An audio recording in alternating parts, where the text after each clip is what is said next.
The book is called Desert Dreamings, and we're going to learn about the Aboriginal Australian people and how they create their art through this worksheet. Listen along and fill in the blanks when you hear the question answered. The dream time. Aboriginal people believed in a creation time or dream time when ancestral beings emerged from beneath the earth.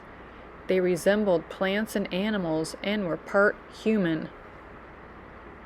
Journeying across the land, the ancestors created everything that formed the world.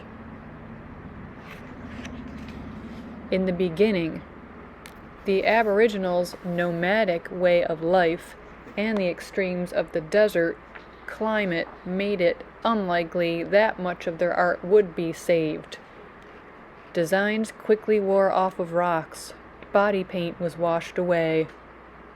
Today, however, great care is taken to save and preserve Aboriginal art.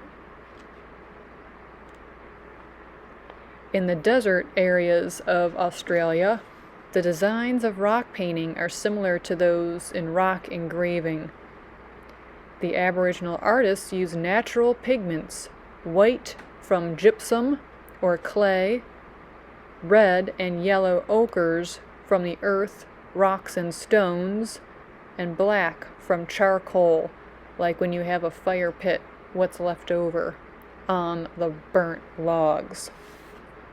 The pigments were ground to a powder and mixed with a natural glue, then applied with the fingers or a brush. Brushes might be made from a chewed twig, strips of bark, or human hair, depending on the surface to be covered.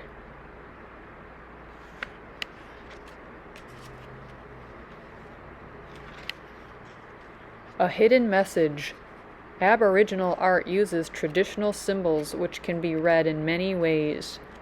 Because of this, even the secret parts of the dreaming can be painted, but still remain hidden from us. The artist is the only person who fully understands the meaning.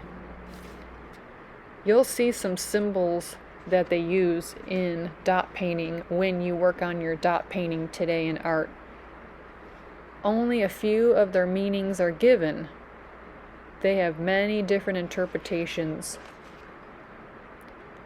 Looking at desert art. This we can translate with some of the symbols.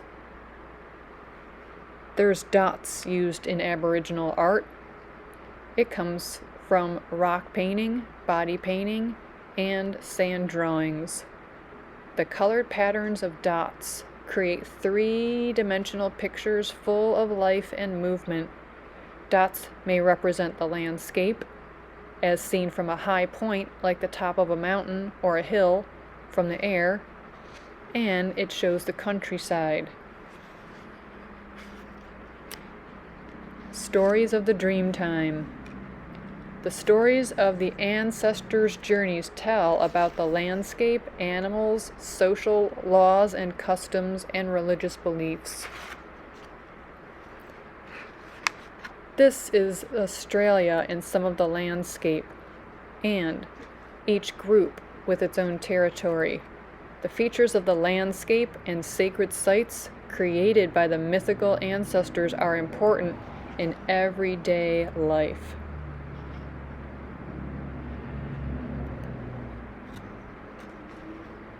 The paintings, the land, and the people. The paintings are a visual record of the dreamings, and they explain the artist's relationship to the land.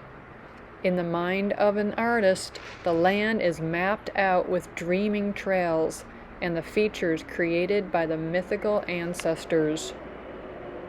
Canvases may be painted by one artist, by a couple artists, or by a number of men or women of the same group.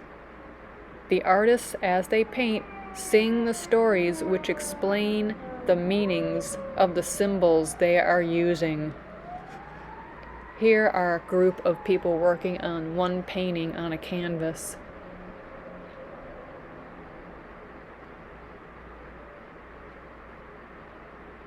And this is artist Michael Nelson Tamara with one of his paintings. See how the painting reflects the colors and appearance of the landscape around him? Browns, dark browns, whites, red. Different places and different styles. All of these paintings are a little different because a different artist painted them. For thousands of years, desert aborigines have slept out under clear, star-studded skies, so it's not surprising that there are so many Dreamtime creation myths explaining the beginnings of the sun, moon, stars, and planets.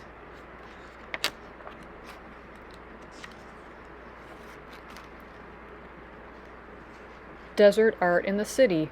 Aboriginal art can now be seen in the capital city of Australia in a form which is both useful and permanent.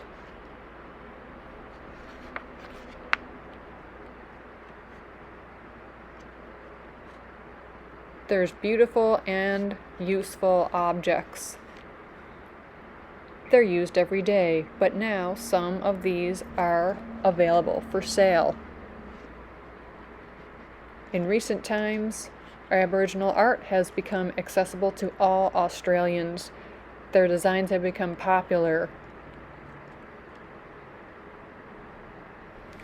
And some of them are placed in art museums and galleries. And this is good because they get income from their artwork that they sell, so they can support their communities and their families.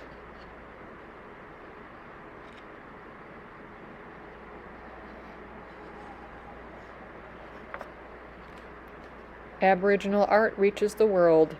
Today, people from all over the world are enjoying and buying Aboriginal art. Paintings are hung in public art galleries and sold by art dealers. These two paintings are on the National Gallery in Melbourne, Australia. I hope you learned something new about Aboriginal dot painting. Now let's start our project.